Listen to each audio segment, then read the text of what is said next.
So he got into one of the boats, the one belonging to Simon, and put out a little from shore to only have space to be able to speak to the people.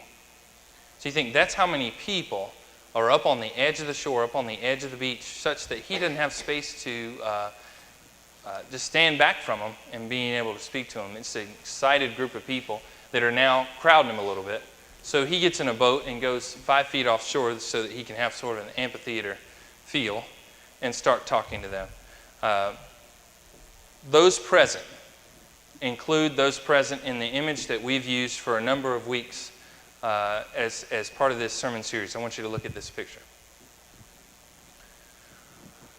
It's a little black and white and in the light, but ultimately you have 6 people in this Christian life. 6 people in this world. And this is where every single one of us stands at one of these places, and at different points in our life we might go back and forth. From thinking about maybe potentially looking into being in a church there at the front with his hands out, touching the water and potentially coming into the church for 4 or 5 minutes before I run sprinting out. Up to my waist, I've been here for a while and I like being here. Up to my neck, this isn't a scary thing, I actually want to be up to my neck, and then swimming. There's 2 categories that we're interested in today, and they're both in that picture of the third person, up to the waist. These 2 people are called either new or rededicated. They're in the exact same spot, but in many cases have had different life experiences coming to this point. Let's look at the description of these 2 types of people. New. May have previously brushed shoulders with the church during a wedding or a funeral, but by and large has had no desire to join a church. This is from a book that I'm reading to get through this whole series, Deepening Your Effectiveness. Rededicated. Previously waded into the deep water of the church before he or she was fully equipped to do so. He or she is now slowly moving into the shallows again. Now, I feel like I've got a great picture to illustrate this point. This is just random. This isn't anybody I know. Now, look at this picture on the beach. You basically have 4 ages of kids that are pretty close to each other. What would you say? Maybe 7 down to 2? Something like that? I'm just guessing. They've been in the ocean a different amount of times, all of them. Who's been in the ocean the most? Most likely the oldest one. Who's tangled with something in the ocean most likely? The oldest one, because they've just been in the ocean more times than the young one has. The young one in the life jacket, what's she afraid of? Waves are coming. It's a little scary. I'm actually going back to shore. There's something nice about that sand, something easy about that sand. The oldest one isn't scared of waves, but what might she be scared of? Yeah, something under the water. Because there was a day when I wasn't scared of anything under the water, but then that day happened and I got stung a little bit, and now, you know what, I'm a little bit anxious about what's under that water. Life jacket doesn't even know what to think about that. She doesn't know that. She's tiny. She doesn't even know that there's anything under there. So 2 people with different life experiences, but kind of on the same plane in terms of where they are in the depth in the water. Now, on the sand, you've got fun, you've got shells, you've got the sun, you're having a good time, you're making castles.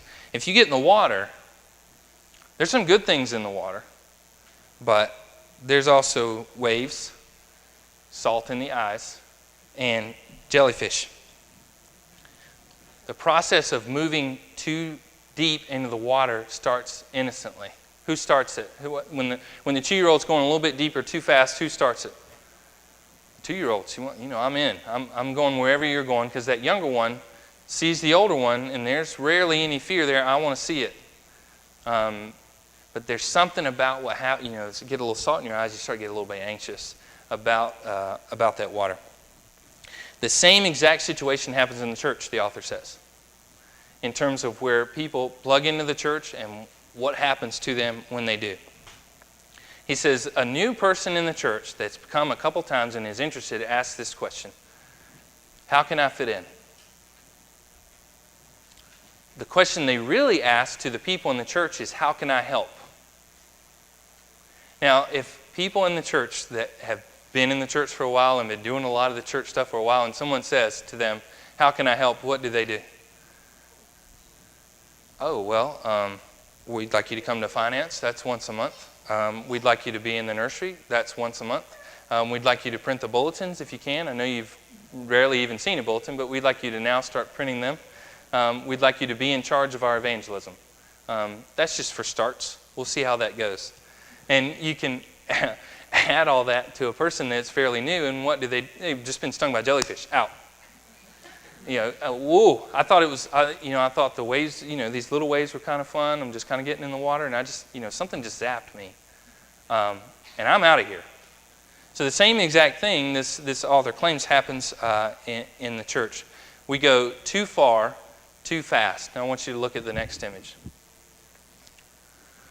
No, that's good. Right here. Up one. Down one. Down one. I want to go higher. I want to go lower. What's that show with the card sharks? I want to go lower. Here's a question you might ask. Of the last 10 times you went to church, not counting worship, how many times did you go to serve? You had to do something. How many times did you go to participate in a class, Bible study, or support group? I know the answer to that question because we're fairly new. We're doing everything we can to grow and get our infrastructure bigger, and we haven't had the fellowship aspect as much as we could.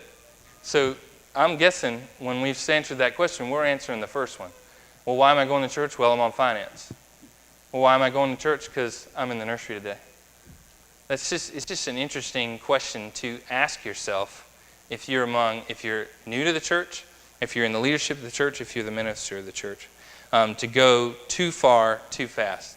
Now let's look, I think it's 2 slides down, or right there, that's good.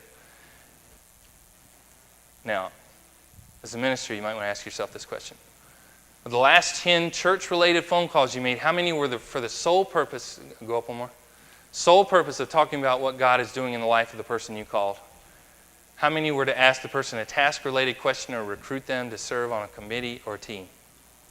Can we name the top 5 people I call in this church? And they'll raise their hands. Russ Tiller. Raise your hand, Russ. Rich Riley. Fran Bendor. Sarah Rogers, I bet. And Warren and John tie for that 5th one. They're basically the same person, hybrid. What do you think I'm asking about? And there's also people kind of a flex category, like a Tim Walter. When we were thinking about getting this building, he got swamped. Nobody else got called, just Tim Walter, 100,000 times a day. To say, hey, do you think we're going to get the building? You think we're going to get the building? What do you think will happen if we get the building? You think we get a decent rate? What if we get a decent rate? You think we can stay for a long time? Well, what happens if we stay for a long blah, blah, blah. That sort of thing. When we've called each other, how often are we asking about task-related things? And how often are we asking, how you doing? How's it, what's going on in your life? And, it's not the one, like I get the way that I call people from 2 things. One, the way my dad calls people. He calls and talks to them for 45 seconds. There's no small talk. And when the 2 of us talk to each other, it's somewhere in the neighborhood of 18 seconds. He calls and he says, hey, you got that thing? Yeah, I'm thinking about it. All right, well, I better go. See ya. That's phone call. And when I call someone, that's been, I just go straight to it. The other one has to do, I claim to do with authenticity.